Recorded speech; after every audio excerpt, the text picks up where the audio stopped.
देखिए, हम तो सबसे आगे चल रहे हैं। हमने 45 प्रभारी नियुक्त कर दी हैं, जो भी किसी दूसरी पार्टी ने नहीं किए हैं। यूपी की 403 सीटों पर चंद्रशेखर आजाद ने किया बड़ा ऐलान। 45 सीटों पर प्रभारी नियुक्त और अब 20 अगस्त के बाद दूसरी लिस्ट करेंगे जारी।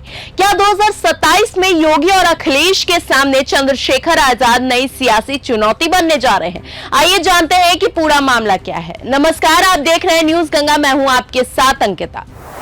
उत्तर प्रदेश में 2027 विधानसभा चुनाव को लेकर सियासी बहस अभी से बिछने लगी है। बीजेपी योगी सरकार के कामकाज के साथ मैदान में उतरने की तैयारी में है, वहीं समाजवादी पार्टी सरकार की कमियां गिनाने में जुटी है, जबकि बीएसपी और कांग्रेस भी अपनी खोई जमीन वापस पाने की कोशिश कर रही है। लेकिन इन सब के बीच आजाद समाज पार्टी के अध्यक्ष और नगीना सांसद चंद्रशेखर आजाद ने बड़ा ऐलान कर दिया है।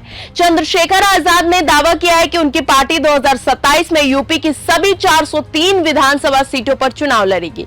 उन्होंने कहा है कि उनकी पार्टी दूसरी पार्टियों से आगे चल रही है और 45 विधानसभा क्षेत्रों में प्रभारी नियुक्त किए जा चुके हैं। यही नहीं, 20 अगस्त के बाद दूसरी लिस्ट जारी करने की बात भी सामने आई है। लेकिन सवाल है कि चंद्रशेखर आखिर सभी 403 सीटों पर चुनाव क्यों लड़ना चाहते हैं? मैं आपको बता दूं कि चंद्रशेखर का आरोप है कि यूपी में अच्छी शिक्षा, बेहतर स्वास्थ्य और रोजगार की कमी है।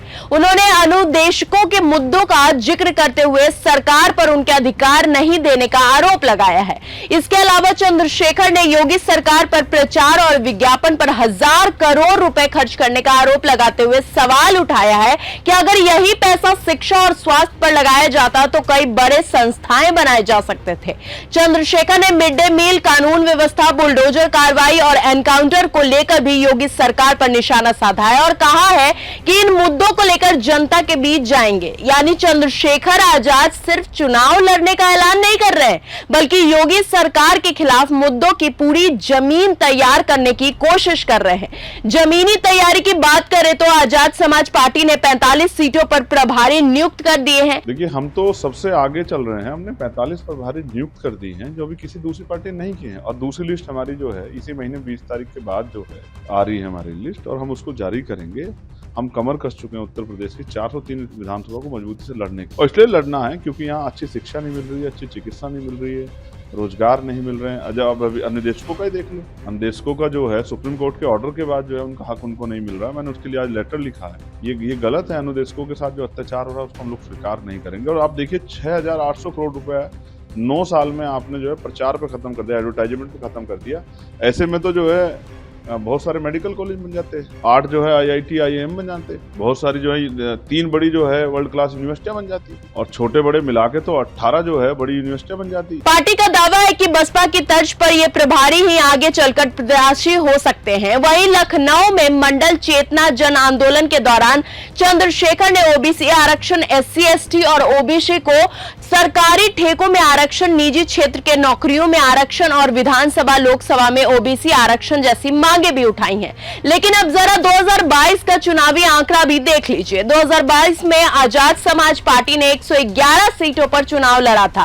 पार्टी को करीबन 1.19 लाख वोट यानी कि कुल मतदान का लगभग 0.13% वोट मिला था।